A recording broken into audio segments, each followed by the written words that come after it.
Once upon a time, there was a tortoise in a jungle.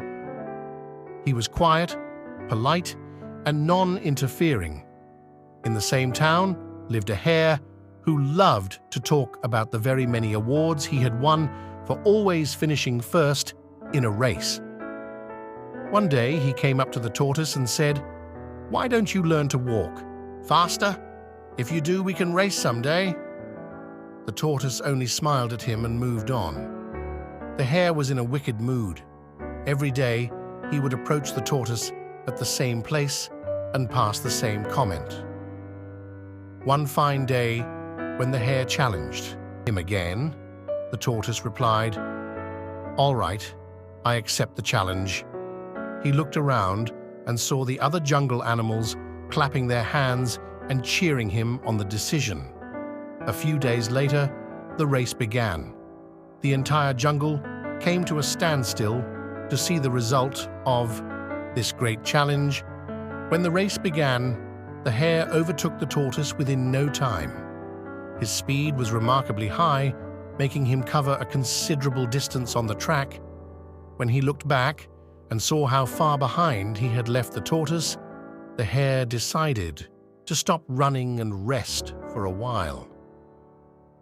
He lay down under a huge banyan tree on one side of the track.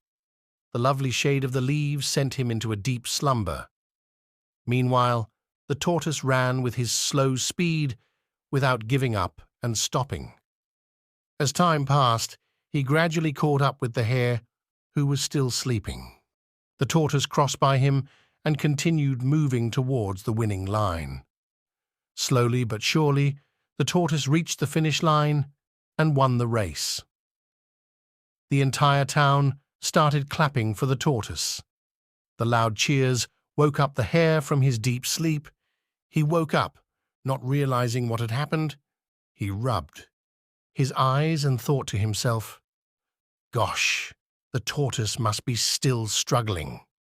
The hare got up and dashed towards the winning post.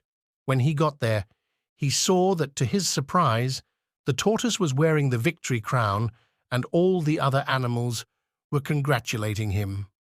The tortoise saw the hare from a distance and smiled at him. The hare sat down, regretting the action that made him lose the race against the slowest animal of the jungle. Morale of the story: overconfidence is not good.